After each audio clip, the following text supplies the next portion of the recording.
Buenas tardes, maestro. Mi nombre es Luz Irene Flores López, del cuarto semestre Grupo A. El día de hoy voy a hablar sobre el tema de cómo es que la interculturalidad logra entrar hacia la salud y a lo que conocemos el día de hoy. Yo voy a empezar retomando los primeros dos artículos que leímos, en los que son un claro ejemplo de la diversidad cultural que puede llegar a existir. En este caso, en la lectura de David Le Breton, nos pone dos ideales de lo que significa el cuerpo. Nos pone el ideal o el significado de lo que tenía la cultura kanaka, que en este caso ellos creían que el cuerpo no era un factor individualista, sino que era que nosotros o nuestro cuerpo somos el resultado de un todo, la suma de un todo. En este caso es gracias a la relación que se tenía o se tiene con la naturaleza.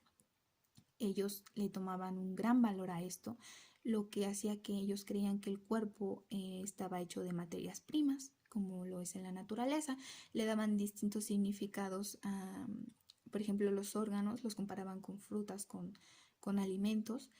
Por cada habitante había un árbol y cada habitante tenía un árbol y lo representaba. De esta manera no se olvidaban de ellos y permanecían en su memoria. Entonces en ellos no existía un individualismo, ellos tenían esa fraternidad de agradecer lo que tenían a su alrededor y de esta manera ellos pensaban lo que era un cuerpo para ellos.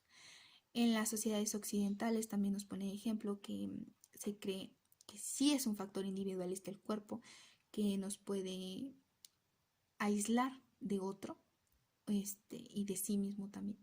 Y lo que puede llegar a ser un ego. ¿Por qué? Porque gracias a esto nosotros tenemos nuestras propias ideas e iniciativas.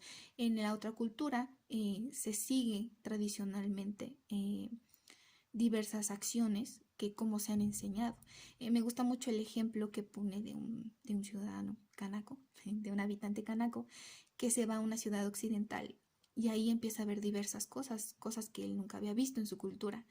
Entonces él se enfrenta hasta a este cambio cultural en el que me gusta mucho el ejemplo que pone, que se ve a un espejo y ve lo que es físicamente, porque él nunca se había sentido que lo que era él era por lo que él sentía, por lo que los demás lo representaban, por su ser, porque de esta manera se puede ver de una manera más espiritual.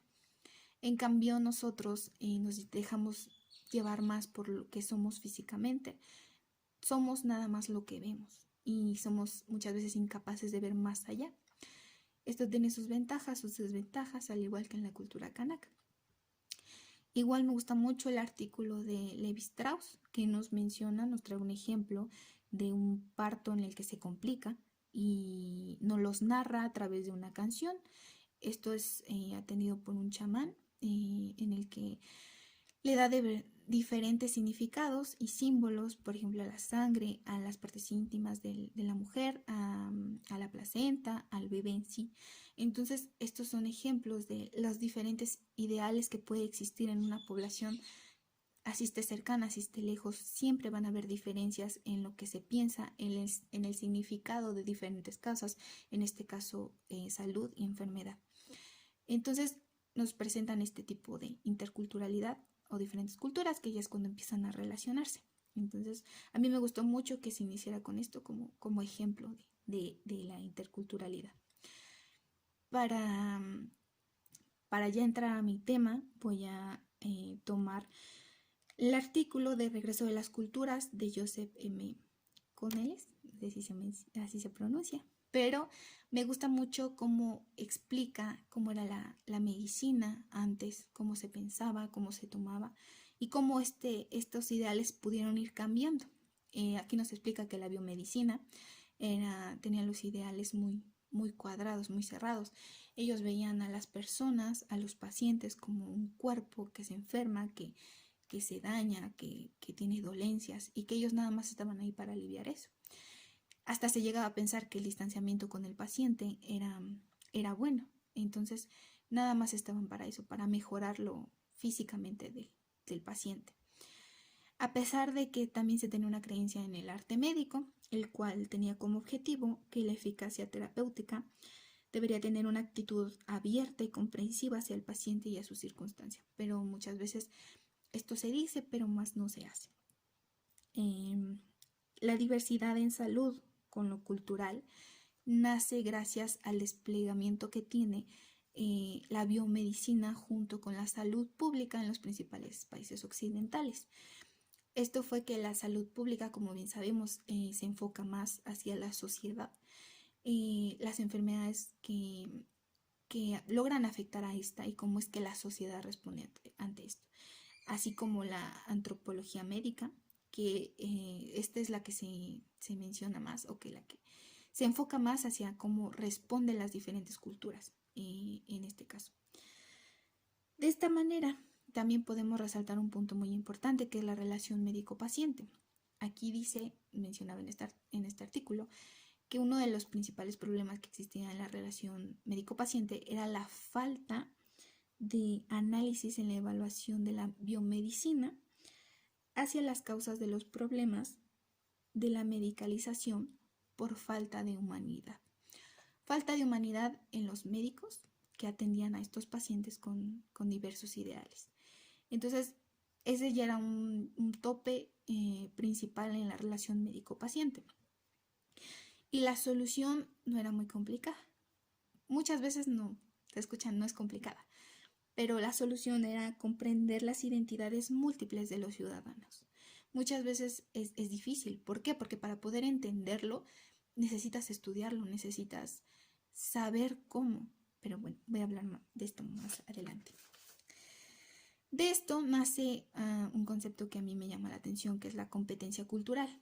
Esto se supone que haría un cambio de conciencia en los profesionales, en este caso médicos, o como bien políticos ante la diversidad cultural. Esto era lo que ofrecía la competencia cultural. Lo que muchas veces se malinterpretó porque protegía a los profesionales ante acciones jurídicas por malas prácticas derivadas de lengua o la idiosincrasia cultural de los pacientes. Si se lograba fallar, si se lograba cometer algún error, la competencia cultural, te protegía ante esto porque el médico también tiene otro tipo de cultura, otro tipo de lengua. Entonces esto, en vez de que fuera ayudando, no, el concepto principal no ayudaba. Entonces esta toma de conciencia se hizo a partir de que se empezó a ver en la consulta más diversidad cultural. Entonces se empezó a poner de manifiesto este problema. Entonces de aquí nació la necesidad de integrar la intercultural hacia la salud. En el artículo Salud y Migraciones de Arantxa Meñaca nos pone, a mí me gusta porque nos expone cómo los migrantes se enfrentaban sobre todo a lo duro que era de dejar su propia cultura, su propia creencia y enfrentarse a una nueva, adaptarse. Muchas veces no olvidar lo que ellos eran, pero sí enfrentarse a otra cultura era lo difícil, el complicado, la lengua, la forma de pensar, los diferentes ideales. Entonces aquí nos pone 3 focos. El primero sobre transporte de enfermedades, el segundo sobre los problemas de salud y lo que a mí me llama la atención es la salud mental, como un duelo migratorio, un estrés, estos efectos negativos que traían, como les decía, a enfrentar otra nueva cultura. Pero me gusta cuando ya la comunicación con el sector sanitario, receptor de los migrantes, se pone ese desafío de poder atenderlos y cómo lo que ellos tenían ya planeado necesitan cambiarlo. ¿Por qué? Porque es otro tipo de población. Este es un desafío que los pone para cambiar lo que ellos ya tenían pensado y no podía atender a estos migrantes.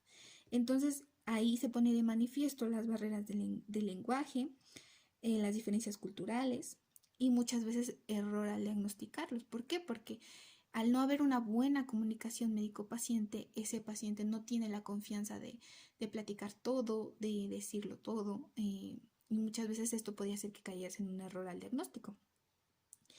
Entonces, estos médicos estaban conscientes de las diferencias culturales, pero no sabían cómo manejarlo. Era por eso tan impredecible una educación en la diversidad cultural. ¿Por qué? Porque sí se tiene presente que existe la diversidad cultural, pero como médico no se sabe manejar ante pacientes que vienen contigo con esa diversidad cultural. Entonces, al no tener esa verdadera educación, nosotros, ajenos a esa cultura, disminuimos el verdadero significado de la otra cultura o de los significados que ellos tienen. Porque si ellos le tenían un significado a una enfermedad o bien a una forma de curarse, nosotros al estar ajenos a esa cultura disminuimos el valor de ese significado y lo hacemos menos creyendo que nuestra lo que nosotros sabemos, lo que hemos estudiado, eso es un todo, como lo mencionaba el autor Roberto Campos Navarro en sus experiencias. Cuando él salió de la universidad creía que lo que le enseñaron, eso era un todo. Y no tenían esa mente abierta para aceptar lo demás. Entonces, al nosotros no saber su historia, su verdadero significado, la etiología de esas comunidades o de dónde vienen ellos, nosotros le quitamos ese valor a su propia creencia y a su cultura. Nosotros, porque ellos sí le siguen dando el mismo valor. Entonces, al tomar en cuenta diferentes puntos de vista, era necesario explicarle al paciente y saber, esto me gustó mucho, porque es necesario saber cómo ellos piensan o para ellos cómo es la salud que se les brinda. Entonces, cómo ellos conocen el sistema, el sistema sanitario, para ellos cómo es.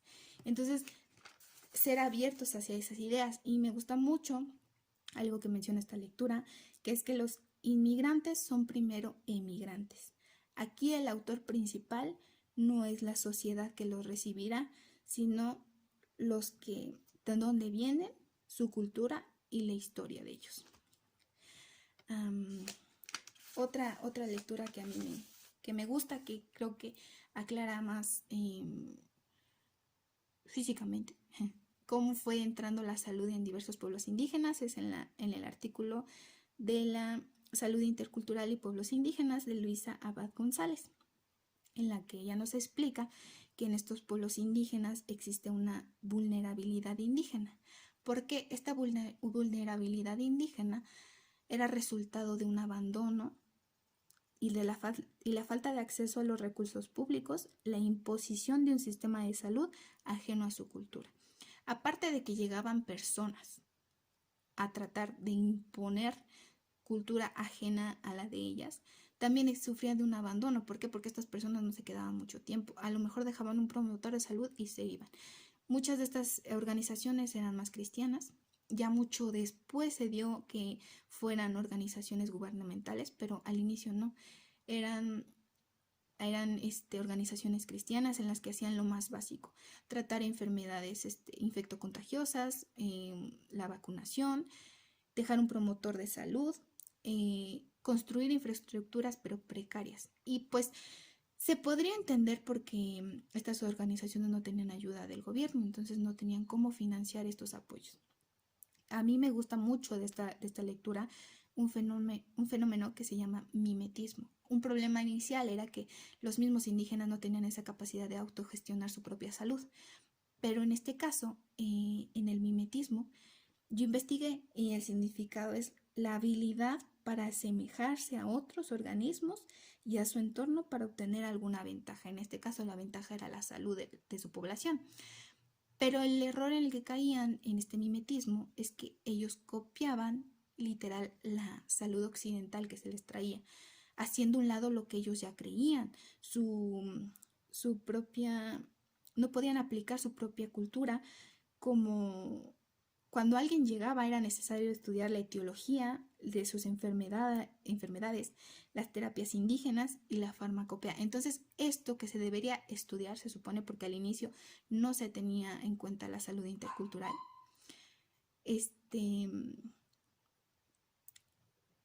Si ellos no hacían esto, los mismos ciudadanos, cuando cometían el error de caer en un mimetismo, también hacían a un lado su cultura. Entonces ellos trataban de copiar la salud occidental como se les venía enseñando. En este caso, las comunidades de las organizaciones indígenas ya empezaban a desarrollar un papel fundamental en el que ya empezaban a financiar ellos mismos proyectos en los que incluía infraestructura, fármacos y un sanitario promotor que era una persona encargada para esto. Después de esto, en esta cultura nos menciona que sí se logra incluir acciones con una vía intercultural en la que este promotor de la salud era de la misma comunidad. Entonces, este era capacitado en otros aspectos de salud, pero él ya traía ese conocimiento de su misma comunidad, aquellos que se ha enseñado de generación en generación para la misma ayuda de su comunidad. Como conclusión, necesitamos tener una mente muy abierta, ser humanistas, no ser apáticos. Y si estamos conscientes de que nuestra carrera vamos a trabajar con personas, no van a ser personas de una misma cultura, van a ser de distintas. Así las comunidades estén pegaditas, siempre va a existir una diferencia cultural, una diferencia de lengua. Entonces no nos debemos preparar simplemente en la anatomía, en la fisiología, que es bastante difícil, pero aún así tenemos que aprender a abrir nuestra mente para tener esa capacidad de entender realmente lo que un paciente te está pidiendo, para aceptarlo. Muchas gracias, maestro. Esta sería mi exposición. Espero haberlo expuesto de la manera correcta, con las ideas concretas. Igual si me trabé, pero espero haberlo hecho bien y haber obtenido las ideas como usted trató de dárnoslas.